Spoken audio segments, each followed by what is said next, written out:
통일을 향해 걸어가는 희망찬 발걸음. KBS 한민족 방송 경제로 통일로. 네, 앞서가는 기업 그리고 성공한 기업인을 소개해드리는 시간이죠. 성공 전략 시간. 자, 오늘도 역시 건국대학교 경영전문대학원의 박갑주 교수와 함께 자세한 설명 들어보겠습니다. 어서 오십시오. 네, 안녕하십니까? 네. 자, 지난 시간엔 저희가 첫 시간으로 우리나라의 명품 핸드백을 제조하는 시몬느라는 회사 소개해 주셨고요. 아주 독특한 기업의 경영 방식 또 면접 방식 소개해 주셨는데, 네. 자, 오늘 두 번째 시간은 좀 어느 기업을 소개해 주실 건가요? 네, 두 번째는 아모레 퍼시픽이라는 회사의 서경배 회장입니다. 화장품 회사입니까? 네, 화장품 회사입니다. 이 화장품 회사도 세계적인 글로벌 기업으로 성공을 했는데, 오늘 그 성공 비결이 뭔지 거기에 대해서 알아보도록 하겠습니다. 그러면 교수님 말씀하신 대로 지금 이 아모레 퍼시픽이라는 화장품 회사가 세계적으로 아주 글로벌한 회사로 컸다고 하는데 그 위상 어느 정도라고 봐야 되나요? 네. 먼저 서경배 회장님을 보면 포브스지가 선정한 한국의 부자 중에서 이건희 삼성 회장님 다음으로 2위에 이 사람이 올랐습니다. 이분은 60년대 초반에 출생을 하셨는데 미국 코넬대에서 경영학을 공부하고 와서 이 1987년도에 태평양화학의 과장으로 입사를 하면서부터 경영으로 들어서게 됩니다. 나중에 하버드 비즈니스 리뷰라든가 프랑스의 인시아드 경영대학원이 공동 선정을 했던 글로벌 최고 경영자 평가가 2017년도에 있었습니다. 거기에서 세계 20위, 아시아 2위 안에 이 기업이 들었으니까 굉장히 성공한 기업이라고 할 수 있죠. 그래서 거기에서 성공에 대한 주된 내용을 언급을 하면서 이 독서와 명상을 통해서 끊임없이 혁신하는 기업이다. 이렇게 소개를 하고 있습니다. 그만큼 이 아모레 퍼시픽이라는 회사는 규모 면에서도 상당히 크겠죠? 네, 그렇습니다.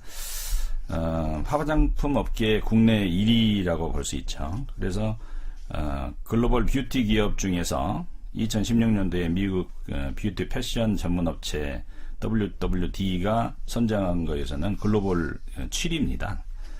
또 세계 100대 혁신 기업 중에서 2015년도에 포브스지가 선정한 것은 28위나 되고요. 2016년도 매출을 기준했을 때 6조 약 7천억 그리고 영업이익이 1조 1천억 정도가 발생했기 때문에 굉장히 경영을 잘하고 있는 회사다 이렇게 볼 수가 있습니다. 그렇군요. 이 서경배 회장이 1996년도에 처음에 상속을 받았을 때 이 아모레의 매출은 채 7천억이 되지 않았는데 이 회사를 20년 만에 10배를 증가시키고 영업이익도 약 20배 정도를 증가시킨 그 경영의 귀재다 이렇게 볼 수 있습니다. 이 말씀하신 서경배 회장이라는 분은 어떤 경영인인가요? 네, 서경배 회장은 97년도에 대표이사에 취임한 이래 20년인데요. 20년이라는 시간에 이뤄낸 성과를 보면 정말 대단합니다. 제품 중에 이 한 브랜드는 2015년도 기준했을 때 브랜드 딱 하나 가지고 1조 원 매출을 할 정도니까 정말 대단한 그런 경영을 했다고 볼 수 있고요. 이 국내 백화점 매출 순위에서 1위를 10년 넘게 하고 있는 제품을 갖고 있다는 것이고 또 5개의 글로벌 챔피언 브랜드를 가지고 있습니다. 그러니까 우리뿐만 아니라 세계적인 사람들이 계속 사용하고 있는 그런 제품이 있다는 것이죠. 그리고 글로벌 시장 공략을 계속 가속화하면서 넥스트 글로벌 브랜드를 계속적으로 런칭을 해가고 있는 그런 상황에 있습니다. 이 서경배 회장이라는 분은 어떤 성향을 가진 경영인이신가요? 네, 서경배 회장을 통해서 우리가 배울 수 있는 것은 전인격적인 CEO가 갖고 있는 그 성향, 그런 것을 우리가 볼 수 있는데요.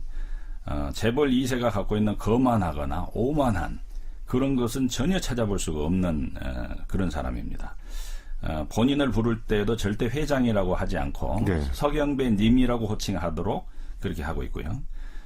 기업 문화를 그분이 만든 것을 보면은 개방적인 성격, 이 타인과 소통하고 서로 이해하려고 하는 그런 부분이 굉장히 크다.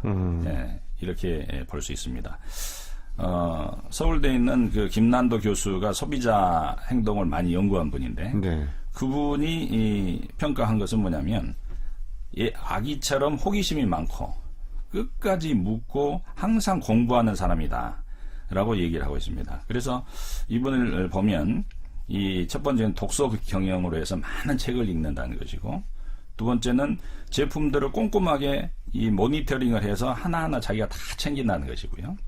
세 번째는 해외로 직접 돌아다니면서 비즈니스를 성장시켜 가고 있고, 네 번째는 직원과 소통을 중시하면서 직원과 자주 대화를 나누는데, 예를 들면 이제 매월 첫 출근 때는 그 회사 강당에서 직원과 대화 시간을 갖는데, 그거는 대화를 겸한 CEO 특강 개념입니다. 그래서 임직원들 얘기를 듣거나 아니면 자기가 세계를 돌아다니면서 봤던 그 수많은 경쟁업체에 대한 브랜드 현황이라든가 네. 이런 것들을 진행하고 있는데, 이거는 아버지가 그 서성환 회장이죠. 그 창업주가 1945년부터 이런 것들을 계속 지속적으로 해왔는데, 그것을 아버지로부터 벤치마킹한 것이다, 이렇게 얘기를 하고 있습니다. 그렇군요. 이 성공한 기업의 회장들이 갖고 있는 또 성공 습관들이 또 있잖아요. 네. 어떤 것들을 꼽을 수 있을까요?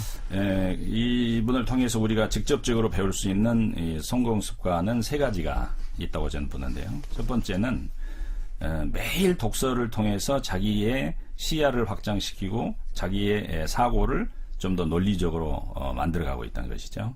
그래서 전혀 알지 못했던 분야, 그것에 대해서 새로운 지식을 갖다가 습득하고 또 스스로 독서를 통해서 끝없이 동기부여하고 있는 그런 모습을 볼 수 있고요. 이런 것은 이미 워렌 버핏이라든가 빌 게이츠 같은 세계적인 억만장자들이 매일 하고 있는 꾸준한 책을 읽는 습관, 이런 부분을 벤치마킹한 것이라고 볼 수 있습니다. 그래서 우리도 스스로 생각했을 때 한 달에 10권 정도의 책을 읽지 않는다면 이미 내 머리는 퇴보하고 있다, 이렇게 생각하시면 좋을 것 같고요. 미국 그 경제 매체 이 포브스지가 선정한 한국의 50대 부자 리스트에서 2위에 올라갈 수 있었던 것은 바로 이와 같은 이 독서 경영이 굉장히 큰 역할을 했다, 이렇게 볼 수 있고요. 두 번째로 이제 그분이 갖고 있는 성공의 포인트, 그분은 그걸 습관이라고 얘기하는데 5분 반성 시간입니다. 매일 잠자리에 들기 전에 하루를 5분 동안 되돌아보면서 이 반성을 한다는 것이죠. 그래서 일과 직원들에 대한 부분도 되돌아보고, 또 얼마나 생산적인 일을 했는지 이런 것도 이제 되돌아보는 것이죠. 일례로 이제 하버드 비즈니스 리뷰지가 이제 조사를 한 결과에 의하면 그렇게 하루를 단 5분만이라도 반성한 사람은 약 23% 정도가 그렇지 않은 사람에 비해서 성과가 높다라는 연구 결과가 나온 것도 있습니다. 세 번째, 이분이 갖고 있는 성공 포인트는 질문하는 것입니다. 그래서 호기심을 갖고 질문해야 스스로가 뭘 잘하고 있는지 잘못하고 있는지, 또 어떤 상황이나 문제를 제대로 파악하고 있는지, 이런 것을 알 수 있다는 것이죠. 그래서 스스로가 끊임없이 배우고 알아가기 위해서는 질문하는 습관이 필요하다. 그것도 이 기업 경영에서도 이게 굉장히 중요한데, 특히 이분이 생각하는 것은 해외 시장을 개척할 때도 다른 문화에 대한 끝없는 호기심과 이해, 그리고 거기에 대한 질문이 굉장히 중요한 그 역할을 했다, 이렇게 평가를 받고 있습니다. 그렇군요. 자, 그것과 더불어서 이 아모레퍼시픽이 글로벌 화장품 기업으로 성공할 수 있었던, 성장할 수 있었던 성공 포인트를 짚어주신다면 뭐가 있을까요? 크게 제가 보는 성공 포인트는 4가지 정도로 이제 요약될 수 있습니다. 첫 번째는 화장품이라고 하는 한 분야만 집중적으로 연구하고 그거를 생산했다는 것이죠. 그래서 사업 다각화의 문어발이 갖고 있는 깊은 이 경영적인 또 상품에 대한 우수 상품을 개발하거나 서비스를 개발하는 그런 부분을 과감하게 구조조정을 해서 이 화장품 한 분야를 집중적으로 개발한 그런 것을 볼 수 있고요. 두 번째는 이 브랜드가 갖고 있는 그 일관성을 장기간 그대로 유지했다는 것입니다. 그래서 유통 채널별로 해서 이런 관리하는 이 채널 매니저 시스템 같은 경우도 도입을 해가지고 아주 그걸 잘하고 있고요. 이 브랜드를 다각화해서 소비자들이 그 상품에 대한 부분을 이해를 못하는 것이 아니라 그것을 일관성을 유지해서 다 인지하고 사용할 수 있는 그런 걸 가져갔다는 것이고요.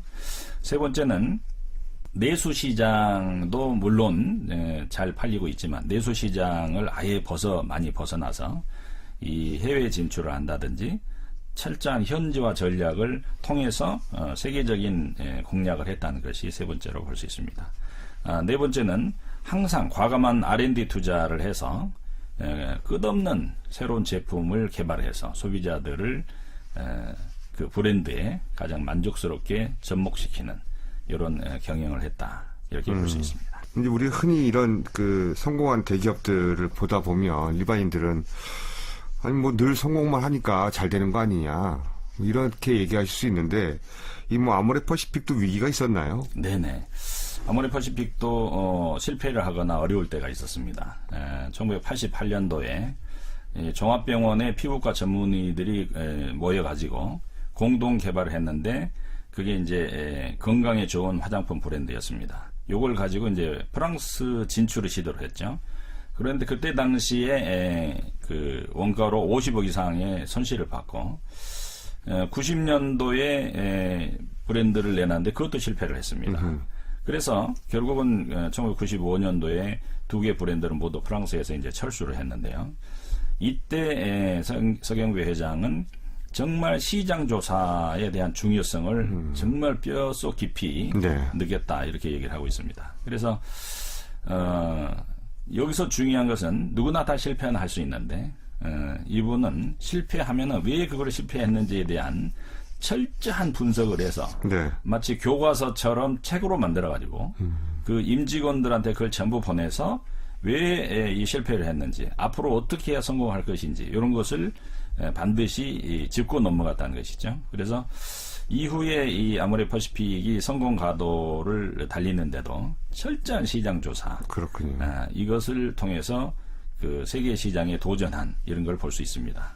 그 결과로 2000년도에 이제 중국 시장에 진출을 하는데 그때 이제 심양이라든가 북경이라든가 상해 또 뭐 홍콩, 뭐 송도 이런 5개 그 주요 도시의 시장 조사를 나눴는데 중국 여성들을 이렇게 보니까 중국이 워낙 크다 보니까 그 피부가 습도나 온도 이런 거에 따라서 다르더라는 것이죠. 그래서 그 다른 것에 맞춰서 이 소비자의 구매력이라든가 시장 성숙도 이런 것들을 현지 소비자들 3,500명을 대상으로 해서 3년에 걸쳐서 시장 조사를 합니다.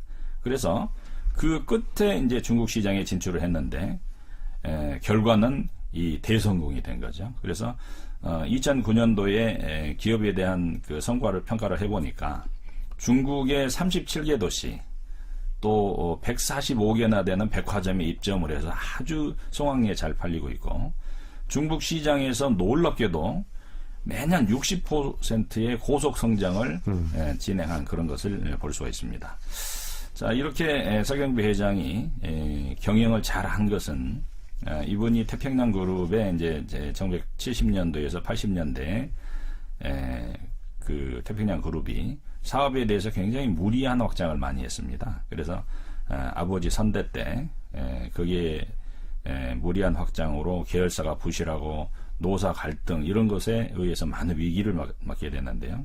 그래서 결국은 금융이라든가 전자, 금속, 의류, 야구단, 농구단 이런 쪽에 아주 사업을 다각화한 것이 90년대 초에 와서는 계열사가 25개에 달해서 결국은 이에 대한 구조조정을 하지 않으면 안 된다라고 평가를 한 것이죠. 그래서 서경비 회장이 태평양의 기획조정실 사장을 하면서 과감한 구조조정을 이 서성환 선대 회장께 부친께 건의를 했고, 이 설득에 의해서 계열사를 매각을 한 것이죠.